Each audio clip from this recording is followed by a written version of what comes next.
대통령이 계속 버틸 경우 법적으로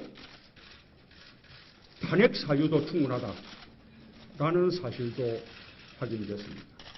스스로 결단해서 먼저 퇴진을 선언하고 이후에 질서 있게 추진할 수 있는 방안을 국회와 협의하기 바랍니다. 지금이라도 대통령이 그런 결단을 내려준다면 명예롭게 퇴진할 수 있도록 협력하겠습니다. 자, 김각덕 부장 보시기에 저걸 어떻게 보면 또 뭐 그럴 수도 있고 또 어떤 면에서는 약간 좀 지나치지 않냐 뭐 이런 얘기도 있고 지금 약간 논란이 되는 발언으로 지금 해석이 되고도 있어요. 네, 문재인 전 대표의 발언은 바로 양 측면이 있습니다. 그러니까 네. 오늘의 전제는 뭐냐면 탄핵 사유가 충분히 되는데 네. 먼저 전제를 단 거는 선퇴진 선언을 하라 이거죠. 네. 선퇴진 선언을 해라. 선퇴진, 명예로운 퇴진도 의미가 있습니다만은 네. 먼저 퇴진 선언을 한 뒤에 네. 그다음에 중간 단계는 정확하게 말 안 했습니다만은 지금 과도내각 국회 추천 총리를 위한 과도내각을 구성하고 네. 그다음에 명예롭게 퇴진하는 방안을 찾겠다고 했는데 네. 이 말은 뭐냐 하면 탄핵 사유가 충분하면서도 네. 탄핵 추진에 더 무게를 두는 발언은 아닙니다. 이게 대통령이 스스로 퇴진하는 방안을 네. 찾아라. 근데 이제 왜냐하면 탄핵에 대해서는 또 문재인 전 대표가 가장 선두 주자로서 탄핵을 주도했다고 하는 거를 인상을 될 경우에 네. 자기한테 이제 경우에 따라 선두 주자로서의 약간 부담, 역풍이 불 가능성도 있고 또 노무현 전 대통령이 탄핵에 국회에서 의결이 된 적이 있지 않습니까? 네. 그런 거에 대한 트라우마도 있기 때문에 가급적 탄핵이라는 방법보다는 대통령의 스스로의 퇴진 선언을 통한 이런 과도적인 이런 내각을 구성해서 새로운 방안을 찾는 건데, 하여튼 오늘 그 대선 주자 6인의 회동의 결과를 종합적으로 아까 설명해 주셨지만, 네. 오늘 딱 특징은 딱 두 가지입니다. 네. 탄핵 추진, 그러니까 여러 사람 주자들의 의견이 약간 갈리는 거를 딱 중간급 정도로 의견을 모아놓은 거예요. 그러니까 이제 그동안은 전혀 야권이 퇴진이라는 촛불 민심만 있었지 전혀 의견을 모으고 있지 못한 위에 뭐 강론의 구체적인 방안이 근데 별로 오늘 없었죠. 보면은 네. 대통령의 큰 틀의 퇴진이라는 데서는 큰 공감 언론을 형성하고 네. 그 다음에 중간급 정도의 로드맵을 했는데 아주 구체적인 데서 합의가 이루어진 것 같지는 않아요. 두 가지인데 하나는 탄핵 추진도 탄핵을 추진한다 딱 언제 한다 이런 게 없어요. 탄핵 추진을 논의를 요청한다는 거. 논의를 요청한다. 탄핵 네. 추진 논의를 요청한다는 또 하나는 국회가 주도하는 총리를 선출하고 과도내각을 구성하는 방안을 마련하는 걸 요청한다. 이렇게 해서 소위 말해서 과도내각과 탄핵 추진 논의를 두 가지를 하자는 건데 요 정도이기 때문에 여기서 더 나가려면 사실은 탄핵도 구체적으로 언제 하고 또 어떤 방법으로 하는 것들이 많이 남아 있거든요. 네. 가령에서 탄핵의 가장 큰 고민은 새누리당 59명 이상의 의원이 찬성한다는 그거를 사실상 다짐을 받아야 추진할 수 있는 거기 때문에. 아니, 조금 전에 저게 정진석 새누리당 원내대표 얘기를 보니까 네. 탄핵은 권한이 아니라 의무다. 이런 얘기까지 했거든요. 그러면 새누리당도 이제 탄핵에 대해서 좀 협조하는 정국으로 갈 수도 있지 않을까요? 전혀 그렇지 않게 보시나요? 아니, 지금 그렇게 네. 정진석 원내대표의 얘기는 제가 네. 방금 말해서 진위를 물어보진 않았습니다만. 네. 또 진위가 다를 수 있다. 정진석 지금 소위 주류, 친박 네. 주류와 네. 정진석 대표는 이제 중간 아닙니까? 낀박이니까. 네. 근데 정진석 원내대표의 얘기는 당장 탄핵이라고 하는 거는 헌법적 절차에 있는 거기 때문에 네. 그런 절차를 논의하는 거에 대해서는 누구도 제동을 걸 수 없어요. 그렇죠. 그거는 헌정적 질서에 의해서 움직이는 거기 때문에 네. 그런 측면에서의 논의를 열어놓는 거지. 지금 심지어 비박들도 50명의 시국회의 참여하는 의원이 50명 됩니다만 비박들도 실제로 탄핵할 경우에 이 보수층들의 여러 가지의 어떤 움직임이 있기 때문에 네. 그러니까 오히려 비박까지 고민해야 되는 상황이어서 그렇게 간단한 상황은 아닙니다. 제가. 네. 저는 문재인 대표가 명예롭게 퇴진하는 길을 열어주겠다. 아까 뭐 우리 네.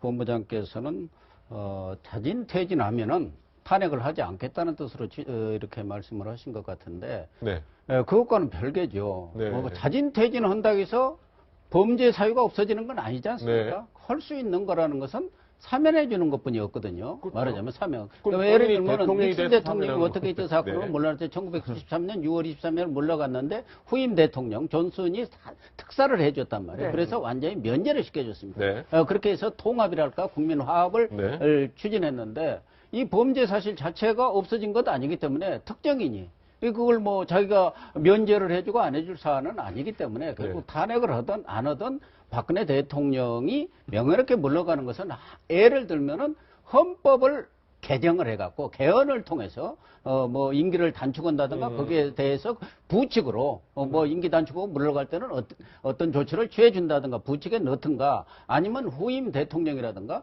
뭐 책임 총리가 오더라도 대통령의 권한이 없기 때문에 특사의 권한은 다르죠. 특별 사면 권한은 대통령의 없다고 보니까 권한이죠. 후임 네. 대통령이 그것에 대해서 확약을 해준다든가 사면을 네. 그런 거 외에는 박근혜 대통령을 완전히 문재인 전 대표의 말처럼 네. 자진 사퇴하면은 그래 범죄 없는 걸로 그건 국민들이 용납하지 않지 않겠습니까? 네. 교수님 말씀의 어떤 단초가 우상호 원내대표가 최근에 네. 박 대통령한테 이렇게 얘기했습니다. 네. 이렇게 나가다간 취임 후를 보장할 수 없다. 이렇게 표현했거든요. 네. 그럼 역으로 취임 후를 보장할 수 있다라는 제안이 퇴임 후를 보장할 수 없다. 그러니까 퇴임 후. 네. 죄송합니다. 네. 취임이 아니라 네. 퇴임 후를 보장할 네. 수 없다 그랬는데 퇴임 후를 보장하는 방법이 있다는 뜻이거든요. 네. 그건 지금 말씀하셨듯이 정치적인 협상이죠. 네. 그러니까 퇴진도 사실 개헌을 통한 퇴진 아닌 방법이 하나 있습니다. 네. 헌법 71조에 대통령의 권리 또는 그 사고에 네. 있을 때 총리의 권한 대행을 준다 이렇게 네, 되어 있거든요. 네. 그러면 여기서 포괄적으로 사고라는 말을 포괄적으로 해석할 수 있다. 대통령이 이 야권과 협의를 통해서 정치적인 어떤 보복이 없는 법률적인 어떤 그런 이 네. 대상만 받아들이면서 내가 사고다라고 네. 스스로 인정하면 되거든요. 네. 아 이건 지금 대통령으로서 내가 더 이상 할 수 없는 네. 사고에 직면했다. 그럼으로써 총리한테 권한 대행을 이행하겠다라고 발표를 하면 된다라는 거죠. 그러니까 그 방법도 사실상 굉장히 야권에서 지금 논의 중이다라고 지금 들리고 있습니다. 한마디가 아니었는데 문재인 전 대표가 굳이 명예로운 퇴진을 이야기한 거는 다른 주자가 이야기하기가 좀 어려운 부분이에요. 자기는 지금 현재 선두 주자 아닙니까? 반기문 네. 총장이 안 오면 자기가 당선 가능성이 지금 제일 높은 네. 사람으로 인식되고 있는데 자기 선두 주자로서 자기가 집권할 경우에 명예로운 퇴진을 어느 정도 검토해볼 수 있다고 하는 그런 자신감에 발로이면서 딱 뭐 솔직히 이러한 민심의 분위기에서는 구체적으로 뭘 보장할 수 있는 방법이 사실 없어요. 법적인 뭐가 책임이 있다면 다시 책임을 묻는 게 여론일 수밖에 없는데 그런 데서 네. 자기는 관용의 어떤 정신을 갖고 있다는 걸 보여주려고 하는 일종의 수사라고 보이고요. 네. 그리고 문재인 전 대표는 개헌을 통한 소위 명예로운 질서 있는 퇴진 이거는 생각하고 있지 않습니다. 개헌에 대해서는 반대하는 입장이기 때문에 현재. 네. 자, 허성무 소장님 간단하게 한번 그 문재인 대표는 왜 이 얘기를 한 겁니까? 이제 우리가 뭐 흔히 옛말에 그랬지 않습니까? 고양이가 쥐를 쫓을 때도 도망갈 구멍을 보고 쫓아라. 네. 이런 말이 있는데 지금 어쨌든 박 대통령이 굉장히 정치적으로 궁지에 몰려 있지 않습니까? 그리고 민심과 시민사회와 또 야당은 들불처럼 일어나 있는 그런 상황인데 네. 어쨌든 최소한의 어떤 그런 그 존중, 최소한의 것들을 미리 말씀하심으로써 네. 어떤 협상의 여지라든지 앞으로 진행되는 여러 가지에 있어서 극단적인 상황에 대해서도 최소한의 그게 있다 하는 네. 것을 미리 말씀tum으로써 서로가 받아들일 수 있는 여지를 조금씩 남겨두는 그런 정치적 공간을 조금 마련해주는 그런 뜻으로 저는 해석이 됩니다. 그러나 저것은 시작되기 전에 모두 인사말이고 뭐 결과로 나온 것은 저분들이 당 대표가 아니지 않습니까? 심상정 대표만 당 대표고 나머지 두 당에서는 대표가 나오지 않았습니다. 네. 그래서 우리가 탄핵을 추진한다가 아니고 탄핵을 추진하는 절차를 하도록 촉구한 여야 지도부, 예. 야당 지도부에 그렇죠. 이제, 야당들에게 올린다. 그 법적 권한을 가진 네. 이제 추미애 대표나 그다음에 박지원 대표한테 그렇게 하도록 요구하는 것이죠. 그래서 네. 아마 민주당 최고위원회의 잠시 뒤에 열린데 그것도 논의할 걸로 보입니다. 새누리당 네. 얘기 잠깐만 더 해볼게요. 네네. 이종구 실장님. 네네. 보면은요 오늘 남경필 지사 그리고 네. 김용태 의원 만났습니다. 네네. 두 사람은 탈당할 것이다. 네. 조만간. 내일 탈당합니다. 네. 네네. 기자들이 지금 오늘 두 사람에 대해서 언제 탈당할 거냐고 물었습니다. 네. 근데 이제 언제라고는 이야기 안 했는데 네. 곧 탈당한다라고 완전히 네. 확언을 하고 곧이라는 거는 아마도 주초가 되지 않을까 싶습니다. 네. 굉장히 급박하게 돌아가고 있고요. 그리고 이 다른 그러면 그런 이 주자들이나 혹은 다른 의원들은 어떻게 될 것이냐고 물었을 때 다른 의원들은 이야기하지 말자. 우리 둘은 확실하게 탈당을 네. 한다라고 아예 선을 그었습니다. 네. 그래서 이 두 사람의 탈당은 아마도 허언이 되지 않으려면 네. 아마 다음 주 초는 탈당을 결행할 것으로 보이고요. 네. 이것이 미치는 영향이 일단 비상시국회의입니다. 네. 비상시국회의가 지금 12명의 공동대표를 통해서 네. 뭐 거기도 여권 잠룡들을 포함돼 네. 있죠. 포함돼서 네. 움직이고 있는데 제가 알기에는 지난주에 이제 남경필 지사의 탈당을 좀 말렸던 것으로 네. 알고 있습니다. 우리가 탈당을 하려면 전체적으로 한꺼번에 해야지 효과가 있다. 이것이 한두 명의 어떤 탈당으로 이루어지지 못하는 것이 아니냐라고 설득을 한 것으로 알고 있는데 네. 아마도 오늘 발표대로라면 비상시국회의에서도 이 문제와 관련해서 탈당과 관련해서는 좀 더 적극적으로 논의가 이루어질 것으로 보입니다. 네, 과거 열린우리당도 해체될 때 네. 김한길 의원을 비롯해서 선도 선도 탈당이 탈당을 있었습니다. 했었죠. 그래서 네. 다음에 2차, 3차로 해서 네. 통합민주당이 형성됐기 때문에 뭐 남경필 지사라든가 김용태 의원이 선도 탈당을 하면은 지금 비주류, 비박을 중심으로 한 분들이 합류해가지고 네. 이렇게 사실상 새누리당이 해체되는 수순으로 가지 않겠다. 지금 이정현 대표가 끝까지 저렇게 버티고 있는 상황에서는 방법은 그 방법뿐이 없지 않겠냐 하는 생각이 듭니다. 네. 네, 이런 가운데요. 어제 촛불 집회 그 와중에 보수단체에서는 반격 움직임이 네. 있었습니다. 이 중에 한 분이죠. 김경재 한국자유총연맹 회장. 어제 이런 얘기를 했습니다. 노무현 전 대통령을 공격하기도 했는데 먼저 들어보시죠. 노무현도 삼성으로부터 8천억을 받았어요. 8천억을 받았는데 그때 중무한 사람이 이해찬 총리요. 근데 그 펀드 그것을 관리한 사람이 이해찬의 형님 이혜진이라는 사람이요. 그 사람들이 8천억 가지고 춤추고 별거먹고 다 해먹었어. 이명박 정부 저 대통령만 해도 미소재단이라고 2조 가까이 돈을 걷었어요. 자, 허성무 소장. 지금 문재인 전 대표가 이제 당연히 지금 과거 시절에 8천억을 삼성으로부터 걷었다. 노무현 전 대통령이. 그러니까 이제 그 주변에 관련 실명을 다 검명해버리니까 가만히 있을 수가 없어서 오늘 공식적으로 책임을 묻겠다라고 네. 이제 좀 강하게 나온 겁니다. 그렇습니다. 어떻게 보십니까? 당연히 책임을 물어야 되겠죠. 그 내용을 그때 어떻게 사실관계가 어떻게 됩니까? 아니 그때 이제 삼성 엑스파일 사건이 있지 않았습니까? 네. 네. 삼성에서 뭐 검사들이나 뭐 정관계 요리에 네. 떡값을 많이 뿌렸던 거, 그것을 이제 노회찬 의원이 폭로를 하게 됐고, 네. 그래서 그 사실관계가 많이 드러났죠.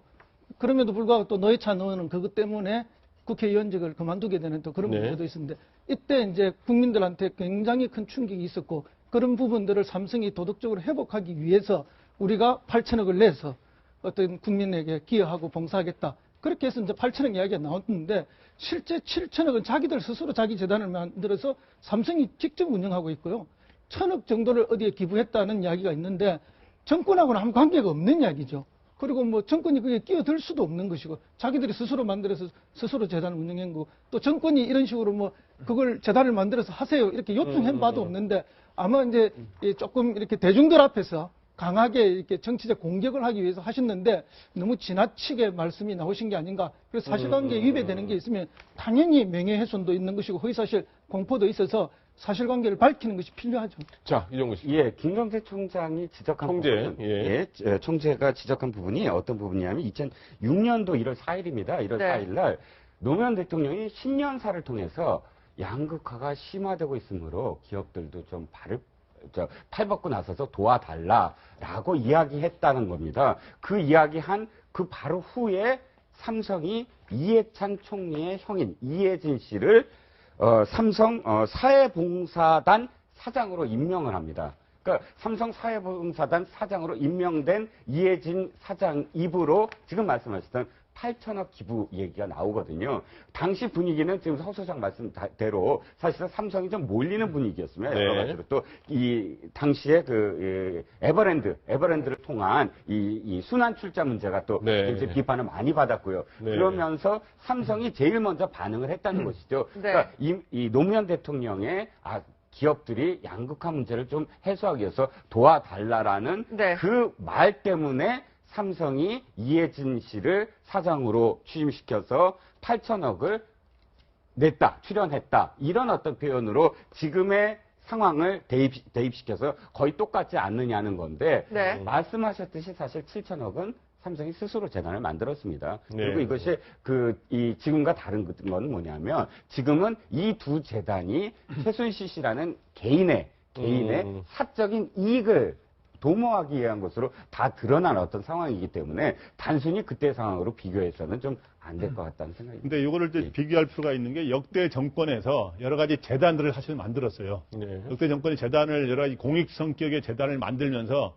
정경련의 협조를 요청해서 정경련으로부터 이제 자금을 모으고 했는데 과거 이제 아까 이제 노무현 정부 때는 바로 이 재단 논란이 있는 거고. 근데 이제 이명박 정부 때도 보면 미소금융재단이라고 이제 그런 것도 있고, 미소금융재단도 거의 아까 2조 가까이 거뒀다는 거 아닙니까? 근데 네. 이제 네. 현 정권에 와서도 이 K재단이라 미르재단 말고도 청년 취업과 관련된 재단 만들지 않았습니까? 근데 네. 그런 것들은 공익성이 상당히 있었기 때문에 논란이 덜 됐던 거예요. 근데 이제 이번 거는 공익성이 상당히 떨어지는 데다가 네. 예, 그다음에 그 모금 방식이 굉장히 강제성이 있었고 네. 또 하나는 굉장히 이게 운영 과정에서 굉장히 비리가 많고 이런 자금이 유출되는 이런 문제들이 네. 적나라하게 드러나면서 재단의 문제가 이게 노정이 크게 된 거죠. 근데 이제 네. 과거에 이런 공익적 성격으로 만드는 것도 이제 그러면 한국식이라 그래서 너무 이제 그런 것들도 앞으로는 지양해 가야 되는 거 아니냐 하는 이야기는 나오고 이게 있는 뭐 거죠. 기업들한테 이 준조세가 돼서 오히려 더 부담이 된다는데.